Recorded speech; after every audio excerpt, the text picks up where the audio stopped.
warahmatullahi wabarakatuh. Kami dari kelompok 3 akan mempresentasikan tentang fungsi budgeting. Sebelumnya, kelompok kami beranggotakan saya sendiri, Gevan Wahyu Sapta Arga, 0239, Naufaldi Farihin, 0267, Robertus Aldrin P, 0237, Andi Raffianto, 0213, Ersan Putra N, 0222, Nanda Aldiah KU, 0214, Andri Rospita, 0235, Anisah, 0271, Nurul Latifah, 0260, Stephen Enrico, 0218, dan Waldi Rahmat AZ, 0240. Dan sini untuk materi yang selanjutnya akan dibacakan oleh rekan kami. Manajemen. Manajemen merupakan sebuah proses perencanaan, pengorganisasian, dan pengontrolan sumber daya untuk mencapai sasaran secara efektif dan efisien. Salah satu fungsi manajemen yaitu budgeting atau penganggaran. Lathar Galik mengemukakan bahwa penganggaran termasuk salah satu fungsi manajemen. Penganggaran adalah fungsi yang berkenaan dengan pengendalian organisasi melalui perencanaan fiskal dan akuntansi. Anggaran mempunyai dua fungsi utama. Yang pertama, alat perencanaan.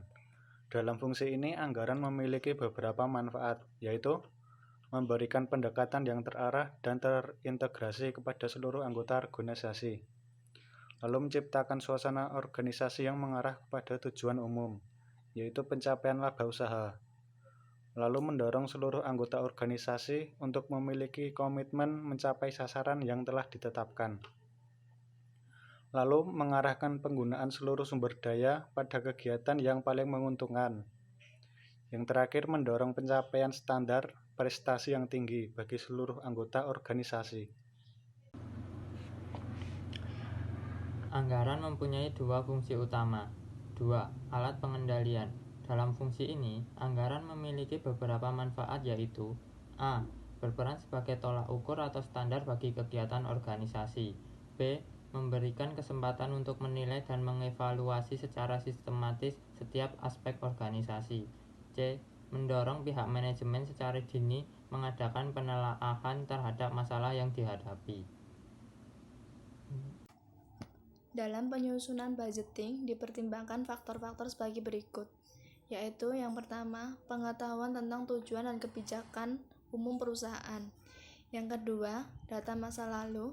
Yang ketiga, kemungkinan perkembangan kondisi ekonomi.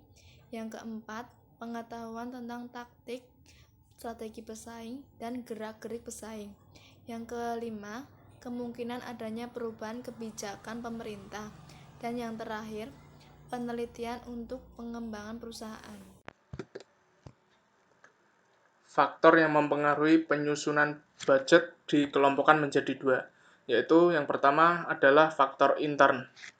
Yang dimaksud dengan faktor intern adalah data, informasi, dan pengalaman yang terdapat di dalam perusahaan sendiri, yang dapat berupa penjualan tahun-tahun lalu, kebijakan perusahaan yang berhubungan dengan masalah harga jual, dan kapasitas produksi.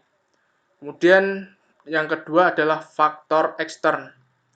Faktor ekstern meliputi data, informasi, dan pengalaman yang terdapat di luar perusahaan, tetapi memiliki pengaruh terhadap kehidupan perusahaan, yang dapat berupa keadaan persaingan, tingkat pertumbuhan penduduk, tingkat penghasilan masyarakat, pendidikan masyarakat, perekonomian nasional, berbagai kebijakan pemerintah. Selanjutnya yaitu unsur yang melekat pada budget. A. Rencana. Rencana merupakan penentuan terlebih dahulu tentang aktivitas atau kegiatan yang dilakukan di waktu yang akan datang. Misalnya disusun secara sistematis, mencakup seluruh kegiatan perusahaan yang dinyatakan dalam unit atau satuan moneter. Yang B. Meliputi seluruh kegiatan perusahaan. Unsur ini bermakna bahwa budget mencakup semua kegiatan, mulai dari pemasaran, produksi, pembelanjaan, administrasi, dan kegiatan yang berkaitan dengan sumber daya manusia. Selanjutnya bagian C, dinyatakan dalam unit, satuan atau moneter. Budget dinyatakan dalam satuan moneter yang dapat diterapkan pada berbagai kegiatan perusahaan yang beraneka ragam, yakni satuan rupiah. Mengingat satuan dari berbagai kegiatan pada dasarnya berbeda, misalnya untuk bahan mentah kilogram, tenaga kerja jam kerja per minggu, D. Jangka waktu tertentu yang akan datang. Unsur ini menyatakan bahwa budget berlaku untuk masa datang. Hal ini berarti bahwa apa yang dimuat dalam budget adalah taksiran-taksiran tentang apa yang akan terjadi serta apa yang dilakukan di waktu yang akan datang.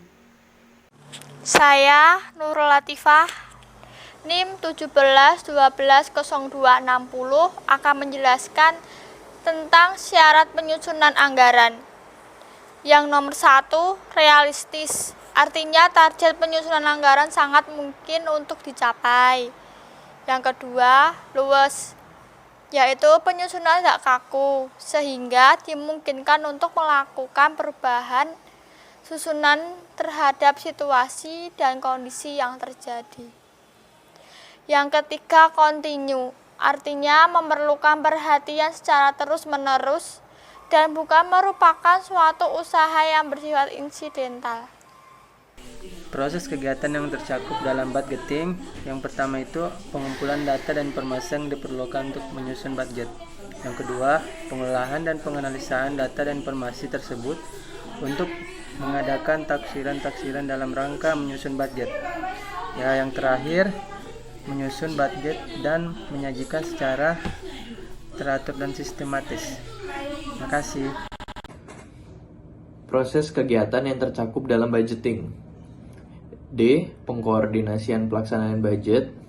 E. Pengolahan dan penganalisasian data tersebut untuk mengadakan interpretasi dan memperoleh kesimpulan dalam rangka mengadakan penilaian atau evaluasi terhadap kerja yang telah dilaksanakan serta menyusun kebijakan sebagai tindak lanjut atau follow up dari kesimpulan-kesimpulan tersebut.